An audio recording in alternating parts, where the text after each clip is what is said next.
দিনের আলোতে দাঁড়িয়েও আমার ভয় লাগছে। মমিনপুর শ্মশান শত শত বছরের পুরনো এই জায়গাটা নদী ঠিক পাশে অবস্থিত। এখানকার হাওয়া শুধু মৃত্যুর গন্ধ নয়, যেন অসংখ্য অতৃপ্ত আত্মার আর্তনাদ ভাসে। যারা এখানে এসেছে অনেকেই আর ফিরে যায়নি। আর এইখানে একটা কলস দেখা যাচ্ছে। এই কলসটা আসলে কিসের জন্য দেওয়া আমি ঠিক জানি না। আর পাশে আছে ফুল, এটা মনে হয় নতুন পুরানো হয়েছে এই শ্মশানে তাদের জন্য।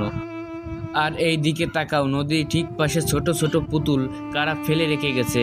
কেউ বলে এগুলো অপঘাতে মৃত শিশুদের আত্মাকে শান্ত করার জন্য দেওয়া হয়, কিন্তু যারা এখানে রাতে এসেছে তারা বলে পুতুলগুলোর চোখ নাকি নড়ে। কখনো আবার পুতুলের জায়গা খালি পাওয়া যায়, আর পরের দিন সেই পুতুল নদীর অন্য পারে দাঁড়িয়ে থাকে। দেখো, আগুন যখন শেষ হয়ে যায় তখন যা বাকি থাকে এই হাড়গুলো কয়লার সাথে মিশে একাকার হয়ে গেছে। কেউ বলে এখানে পোড়ানো দেহের আত্মা পুরো মুক্তি পায় না, কিছু কিছু অংশ আটকে থেকে যায়। রাত হলে এই হাড়গুলো নড়ে ওঠে, কারো কারো নাম ধরে ডেকে ওঠে। রাত বাড়লে শুনতে পাবে চিতার আগুন না জ্বললেও কারা যেন হাড় ভাঙার শব্দ করে। নদীর স্রোতে ভেসে আসে ফিস ফিস করে কথা। যদি একা কখনো এখানে দাঁড়াও মনে হবে কেউ তোমার ঠান্ডা নিঃশ্বাস ফেলছে।